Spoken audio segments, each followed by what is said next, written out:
Sí.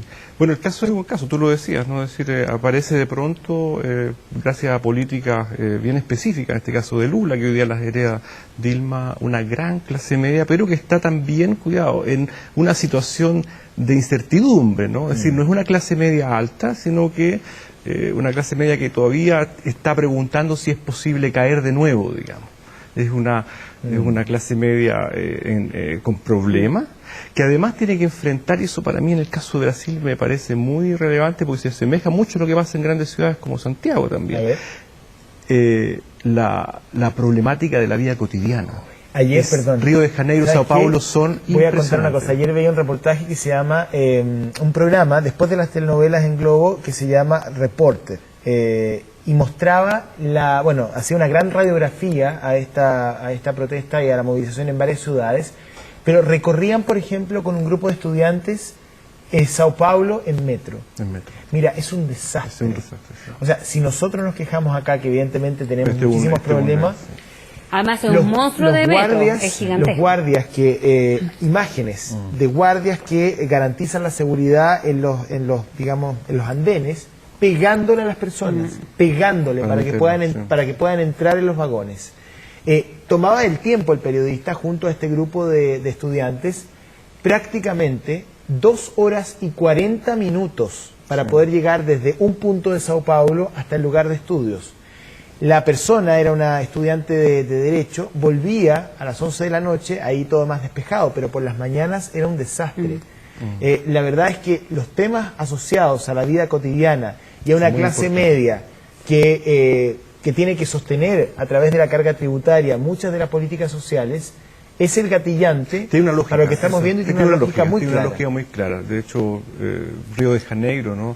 2 líneas de metro para 11 millones de personas. Si te puedes imaginar, es simplemente, bueno, lo que tú dices, peor aún, digamos. Sí, porque en Sao Paulo, por último, son 5 líneas, una cosa monstruosa, es el metro de esa ciudad. Ahora, Mauro, ¿cuán oportuno fue que Dilma Rousseff ceda y revoque esta decisión del alza del transporte? Porque entiendo que eso también, bueno, tiene que salir de algún lado de este fondo, que es lo que lleva a las críticas después de decir, bueno, entonces salen a la calle y revocan las decisiones tomadas.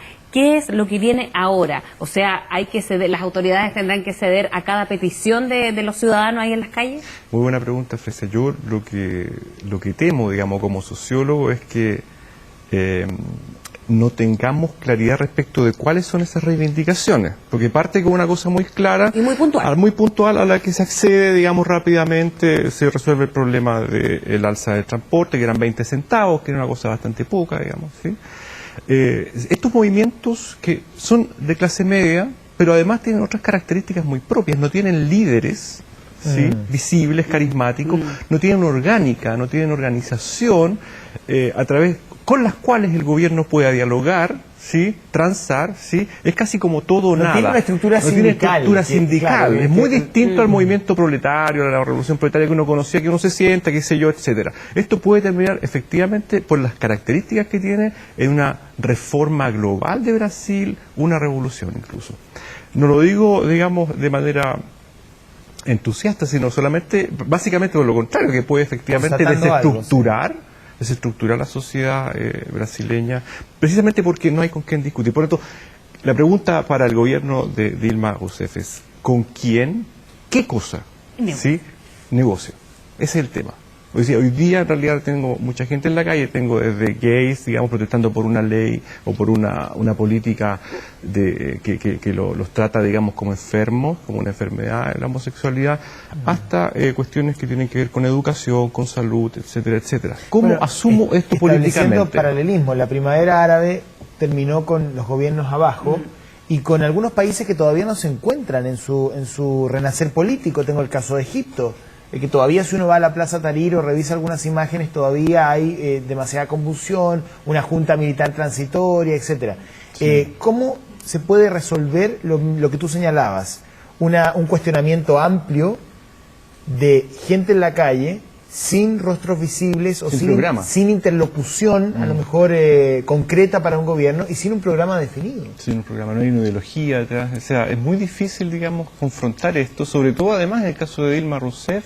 Ella viene de estos sectores, es decir, ella es gobierno, pero ella de alguna manera tiene una cierta lealtad a los procesos, aquí como decía. Entonces, tiene otra cosa, el proceso que está ocurriendo gracias a la Copa de Confederaciones, la FIFA el 2014, la venida del Papa, los Juegos Olímpicos del 2016. Es decir, ella no puede tampoco actuar con represión porque está todo el mundo mirando lo que pasa en Brasil. Está jugándose el Mundial de Fútbol. Ahora, mira, bueno, yo lo decía al principio del programa.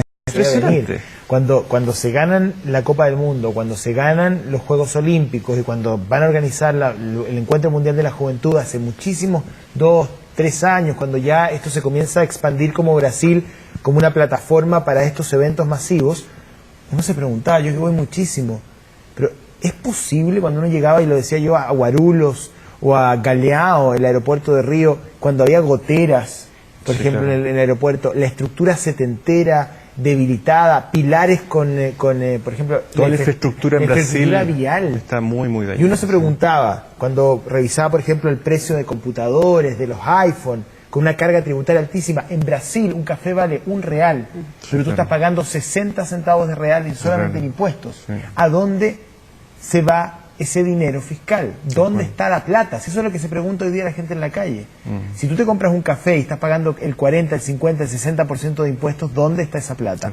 Y ahí los casos de remoción de los jefes de gabinete, el famoso caso del maletín con dinero en el Ministerio de Justicia, el propio José Dirceu, el Mensalão, un enorme juicio transmitido por televisión que ha salpicado incluso al propio Lula, con una red de compra de votos en el Parlamento. Yo, sí, dos reflexiones finales. La primera es no olvidar que la FIFA también está con problemas. La FIFA pone una cantidad de exigencias que los gobiernos o pueden aceptarlas o no, ser reflexivos respecto a cuáles son sus condiciones. ¿Puedo aceptar estas exigencias de la FIFA? El tema ya apareció en Sudáfrica 2010. En Alemania 2006 me tocó estar allá, ya habían críticas, digamos, si estas exigencias eran desmedidas o no. ¿Cuánta plata que ingresa a los países por concepto de ser organizadores se queda en el país? Porque la FIFA se lleva una buena tajadita. Ese es un tremendo negocio, digamos, una transnacional del deporte que impone condiciones que en este caso revientan, ¿sí? Segunda reflexión, Pavlovich le llamó el octubre brasileño. El otoño. El otoño brasileño, disculpa. Este fenómeno con las mismas características muy similares se están repitiendo cada cierto tiempo, ¿sí? La pregunta que hay que empezar a hacerse es si no hay un proceso detrás de esto mucho mayor, ¿sí? La Revolución Francesa se demoró 100 años en llegar a libertad, igualdad, fraternidad. ¿Pero eso es a nivel mundial? Esa es la pregunta. Esa es una gran pregunta.